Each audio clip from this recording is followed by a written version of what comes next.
Usap-usapan ngayon ang birada ng TV host na si Joey De Leon patungkol sa nagpapakalat na malapit na umanong matsugi ang noontime show nilang Itbulaga. Sa nasabing noontime show, tila nagpatutsyada si Joey sa katapat na It Showtime patungkol sa pagpapakalat ng di umano'y balitang bankrupt na sila.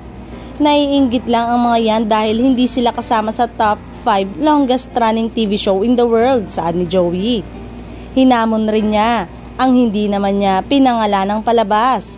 Eto muna hamon ko, umabot muna kayo ng 15 years, baka luluhod ako sa harap nyo. 15 lang ha, wika pa ng TV host. Bastusan na kasi ang labanan, siraan, walang kwenta, mag-enjoy lang tayo. Umabot muna kayo ng 45 years, top 5 longest running TV show in the world.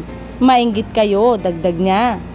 Sa X, naglabas ang saloobin ng mga netizen patungkol sa hirit ni Joey De Leon na malinaw naman nila na It's Showtime ang pinariringgan. Sa ituloy ng mga netizen, excited na sila sa pagload ni Joey De Leon sa It's Showtime dahil sa October na ang ika-15 years anniversary ng programa. Nag-trending din sa X post ng Itbulaga host na si Joey De Leon kung saan ibinahagi niya ang isang video clip mula sa vlog ni Atong Alamin tungkol sa pamosong linyang achiche sa tuwing nagbibitaw ng joke na isa sa mga pinakasikat ng TVJ. Sa video, nagbigay ng halimbawa ang vlogger kung kailan gagamitin ang achiche. Ginawa niyang halimbawa ang bagong kahulugan daw ng ABS-CBN at GMA. Aniya, ang bagong meaning daw ng ABS ay ang bagong 7 at ang GMA naman daw ay gustong maging ABS.